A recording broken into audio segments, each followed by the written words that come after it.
इस बिल की मुखालिफत में खड़ा हूं और मोहतरमा मैं आपको एक बात यहां पर ऐवान को बताना चाहूंगा कि जब हमने संविधान को बनाया था, जब बन रहा था संविधान, और उस वक्त में इस वक्त में कितनी गिरावट हो गई है ज़हनी तौर पर, अखलाकी तौर पर, तहजीबी तौर पर, दिमागी तौर पर, नफ्सियाती तौर पर।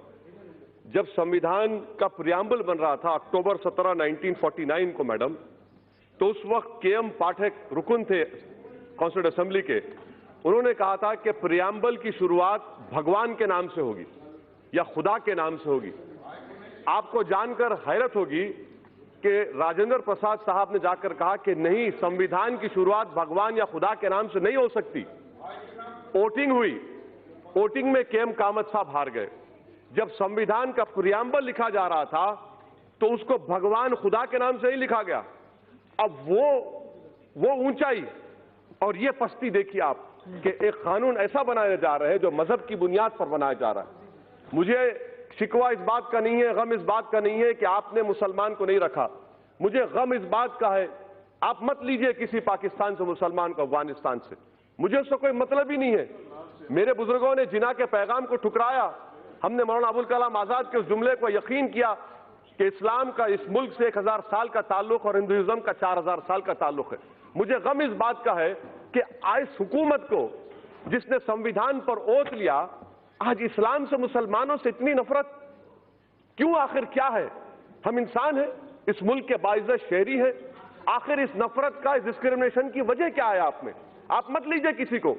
मैडम मैं ये क्यों कह रहा हूं, बता रहा हूं। आप, मैं जानना चाहूंगा होम मिनिस्टर साहब से कि इस बिल को एनआरसी के नजर से देखने की जरूरत है।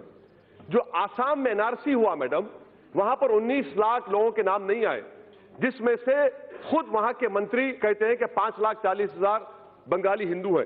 मैं होम मिनिस्टर जानना चाह रहा हूं कि सेक्शन 5 के तहत, ये जो सेक्शन है ना मैडम, सेक्शन 6A के तहत जितने बंगाली हिंदू हैं उन पर जो मुकदमा चलेगा वो अबेट हो जाएगा। और किस पर मुकदमा चलेगा? फॉरेन सिविल से मुसलमानों पर।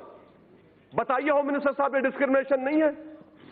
आर्टिकल 14 फेल का होता है, जहां पर मजहब आ जाता है, रीजनेबल क्लास वहां पर फेल हो जाता है। आप एनआरसी आसाम के 5,40,000 बंगाली हिंदुओं के लिए आप यह कानून बना रहे हैं। और जब एनआरसी हो जाएगा, अगर अमित शाह साहब का नाम नहीं आएगा और उन्हीं के पार्टी के किसी एक मुसलमान का नाम नहीं आएगा, तो सीएबी के जरिए अमित शाह का नाम आ जाएगा, मुसलमान का नाम नहीं आएगा। यह इनकी साजिश है कि स्टेटलेस बनाना मुसलमानों को।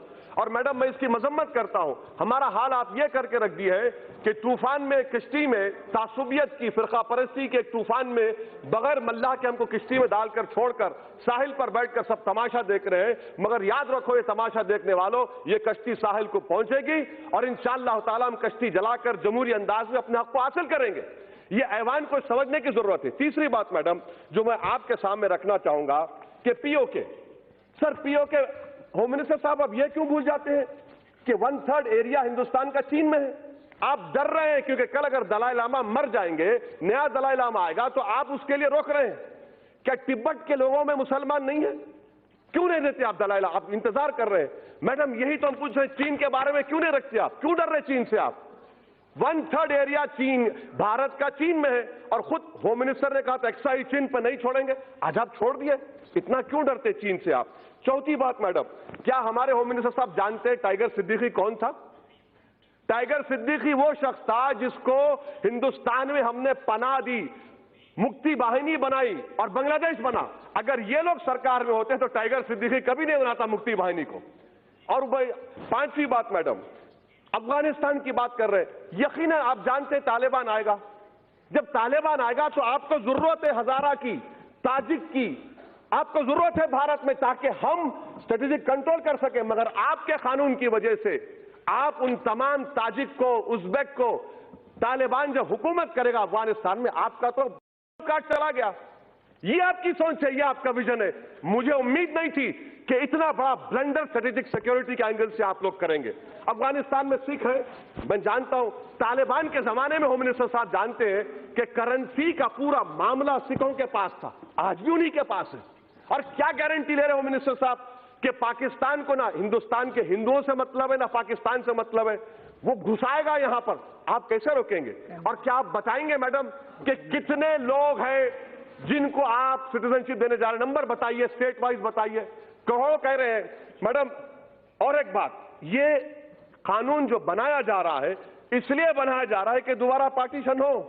ये कानून तो हिटलर के उस कानून से ही बदतर है, उस कानून से ही बदतर है। कहां लाकर छोड़ दिए भारत को आप? अगर आपने संविधान पर किया था, हम मुसलमानों का गुनाह क्या है कि हम मुसलमान हैं? मुझे पाकिस्तान से मत लीजिए, अफगानिस्तान से मत लीजिए, मगर इस्लाम के ताल्लुक से, मुसलमानों के ताल्लुक से इस ऐवान को सोचना पड़ेगा। आप जो मैसेज दे रहे हैं, आपकी वजह से पॉलिटिकल मार्जिनाइजेशन हो गया मुसलमानों का। आप तो उनको दबा रहे हैं, उनके सीने पर पैर रखकर आप कह रहे हैं कि अब तू इस मुल्क का बाइज़्ज़त शहरी नहीं बल्कि तो स्टेटलेस बनाया जाएगा। इसीलिए मैं कह रहा हूं मैडम कि ये एक पार्टीशन होने जा रहा है। मैडम, मैं आपको कहना चाह रहा हूं, अंग्रेजी में कहावत है कि those who do not learn from history are condemned to be repeated. Sri Lanka के 10 लाख तमिलियंस मद्रास में, तमिलनाडु में हिंदू नहीं है क्या? खत्म करो। नेपाल में मधेसी नहीं, हिंदू नहीं है, बताइए। अच्छा मैडम, ये होम मिनिस्टर साहब बता दीजिए कि म्यांमार में काचिन, अरहकान, अरे चंद साल तक ऑल इंडिया रेडियो पर काचिन का रेडियो सर्विस चलता था। ये चिन लोग क्रिश्चियन है म्यांमार के। आप इंतजार कर रहे हैं, क्या इंतजार कर रहे हैं? कौन सा स्ट्रेटेजी आपकी? हर एतबार से फेलियर साबित होगा मैडम। इसीलिए मैं इस बिल की मुखालिफत करता हूं।